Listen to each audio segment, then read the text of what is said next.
Dios es uno, el Dios de Israel, unicidad y monoteísmo en sus raíces. Desde los tiempos más antiguos, la fe en un solo Dios ha estado en el corazón de la religión de Israel. Esta afirmación de unicidad no es solo un concepto filosófico o teológico, sino también una confesión de fe que define la identidad de un pueblo y su relación con su Creador. La proclamación central de esta fe se encuentra en el texto conocido como el Shema. Escucha, Israel, el Señor nuestro Dios, el Señor uno es. Deuteronomio 6:4. Esta sencilla pero profunda declaración ha sostenido durante milenios la convicción de que Dios es absolutamente único, sin semejante, sin igual, sin división alguna. Exploración de las raíces de la fe. Este capítulo busca explorar las raíces de esta fe en la unicidad de Dios, rastreando su desarrollo desde los antiguos relatos del Antiguo Testamento hasta su consolidación en la era del Segundo Templo. Nos enfocaremos en cómo el monoteísmo israelita resistió influencias extranjeras, purificó su teología de vestigios politeístas y sentó las bases de una visión de Dios que más tarde se opondría a desarrollos doctrinales como la Trinidad. El monoteísmo de los patriarcas. Los relatos de Abraham, Isaac y Jacob presentan una relación personal e inmediata con Dios. Aunque los patriarcas vivieron en un contexto cultural rodeado de politeísmo, su Dios se presenta como singular y soberano. Abraham, llamado a salir de Ur de los Caldeos, deja atrás los dioses de su tierra para seguir al Dios que le promete ser su protector y guía. Génesis 12, 1-3. Este acto de fe inicial es una ruptura radical con las prácticas religiosas de su entorno.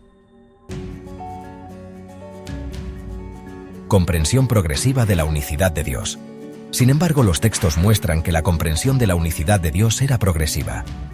En ocasiones, el Dios de Abraham es llamado Dios Altísimo, el Elión, Dios de mi padre o Dios de Betel, reflejando una transición desde un monoteísmo familiar o tribal hacia un monoteísmo universal. La lucha contra la idolatría. La experiencia de Moisés en el monte Sinaí marca un hito en la afirmación de la unicidad de Dios. Los 10 mandamientos comienzan con una declaración clara: no tendrás otros dioses delante de mí. Éxodo 23. Aquí no solo se prohíbe la adoración de otros dioses, se afirma que no existen dioses con derecho a culto frente al Señor. La batalla espiritual y cultural. La constante lucha de los profetas contra la idolatría muestra que esta unicidad era una batalla espiritual y cultural. El pueblo de Israel tendía a sincretizar las prácticas de las naciones vecinas. Pero la visión de los profetas, especialmente Isaías, va más allá de la simple superioridad de Dios sobre otros dioses, niega la existencia real de estos dioses. Isaías proclama: yo soy el Señor, y fuera de mí no hay otro Dios. Isaías 45:5. Los nombres de Dios y su significado. A lo largo de las Escrituras, Dios se revela mediante diversos títulos y nombres: El Shaddai, el Elión, Adonai, entre otros. Cada nombre expresa un aspecto de su ser y acción, pero ninguno implica una pluralidad en su esencia. Estos nombres no designan personas distintas dentro de la divinidad, sino facetas de la relación de Dios con su pueblo. Este uso de nombres múltiples contrastará más tarde con la doctrina de la Trinidad, que interpreta ciertas funciones como personas distintas. En las escrituras hebreas, sin embargo, estos títulos apuntan a un solo Dios que obra de maneras diversas, sin que ello implique una distinción ontológica interna. La fe monoteísta frente al pensamiento griego. Con la influencia del helenismo tras la conquista de Alejandro Magno, las ideas filosóficas griegas comenzaron a permear el pensamiento judío.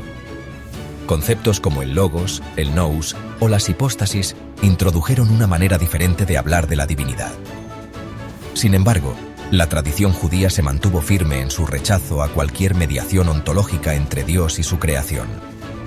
Aunque se desarrollaron ideas sobre la sabiduría personificada, como en Proverbios y Sabiduría de Salomón, estas nunca fueron entendidas como una segunda persona divina coeterna y consustancial. Eran expresiones poéticas y didácticas de la acción de Dios en el mundo. El monoteísmo del Segundo Templo. Este contraste prepara el terreno para entender por qué las afirmaciones posteriores sobre la naturaleza divina de Jesús resultaron extrañas y hasta blasfemas para muchos judíos de su tiempo. Durante el período del Segundo Templo, especialmente tras el exilio babilónico, el monoteísmo judío se volvió aún más riguroso. La experiencia de la destrucción del templo y la cautividad fue interpretada como un castigo por la idolatría. Por eso, los líderes y escribas promovieron una estricta observancia de la ley y una prohibición tajante de toda forma de idolatría. Este contexto también vio el surgimiento de corrientes como los fariseos, que enfatizaban la pureza doctrinal y legal, y los esenios, que se retiraban del mundo corrupto. Todas estas corrientes compartían, a pesar de sus diferencias, una fe inquebrantable en que solo hay un Dios, y que Él es el único digno de adoración. La unicidad como base de la fe.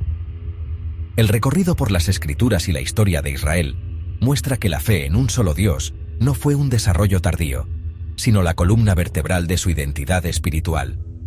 Esta convicción resistió la presión de culturas poderosas y la atracción de sistemas religiosos más complejos. Israel fue llamado a ser testigo del Dios único, en medio de un mundo lleno de dioses falsos.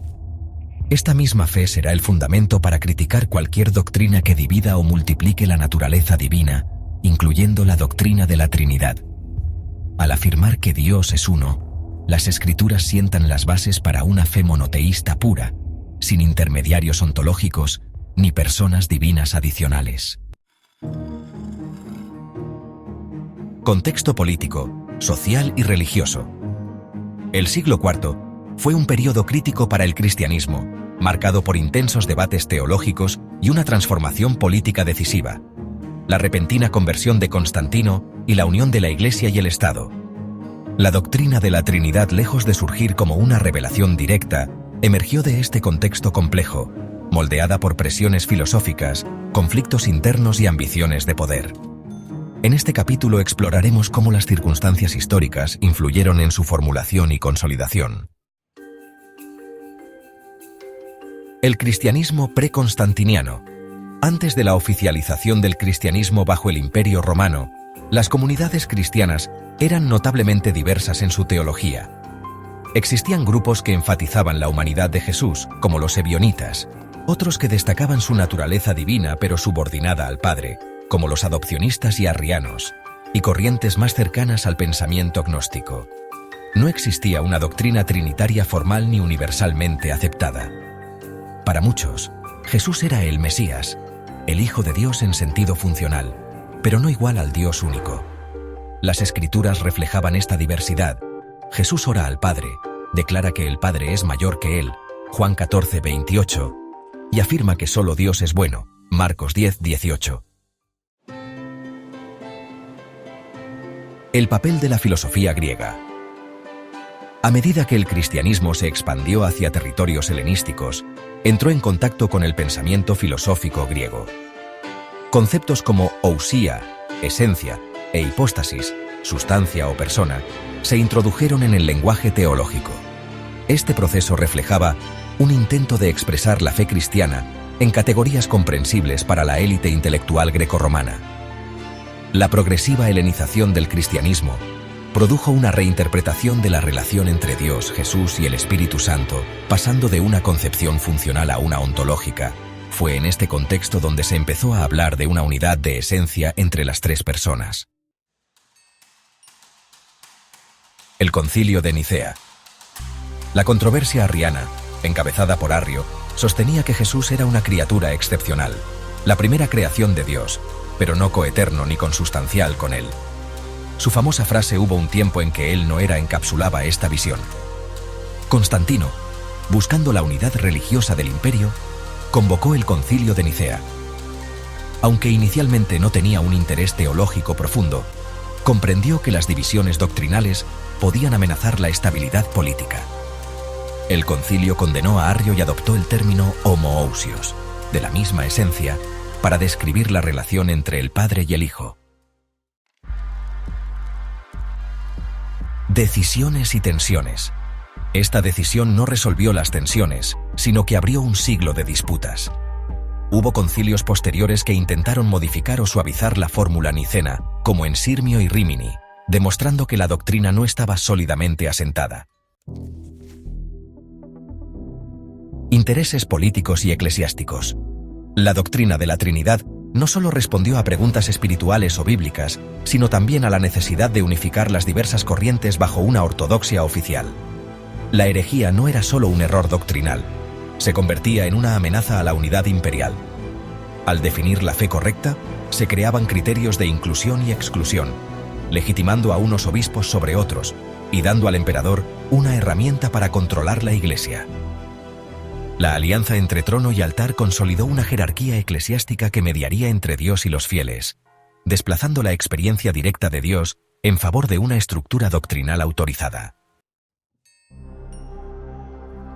Consecuencias para los disidentes. Los grupos que no aceptaron la definición trinitaria fueron progresivamente marginados, perseguidos o asimilados. Las iglesias arrianas, que llegaron a dominar grandes regiones del cristianismo germánico y oriental, fueron lentamente desplazadas a medida que el imperio reforzaba la ortodoxia nicena. El costo fue alto. La diversidad inicial del cristianismo fue sustituida por una uniformidad doctrinal impuesta. La libertad de interpretación cedió ante el dogma. La Trinidad, más que una verdad revelada universalmente aceptada, se convirtió en el símbolo de una iglesia imperial. La doctrina de la Trinidad, tal como se definió en los concilios, no fue simplemente una evolución natural de la enseñanza de Jesús y los apóstoles, sino el resultado de un proceso histórico donde factores políticos, filosóficos y sociales jugaron un papel determinante. Comprender este trasfondo nos permite reconocer que la unicidad de Dios, afirmada tanto en las escrituras hebreas como en los evangelios, fue reinterpretada dentro de un contexto cultural ajeno a su origen. El cristianismo original proclamaba a un solo Dios. La Trinidad surgió como una solución política y filosófica a tensiones que iban más allá de las escrituras.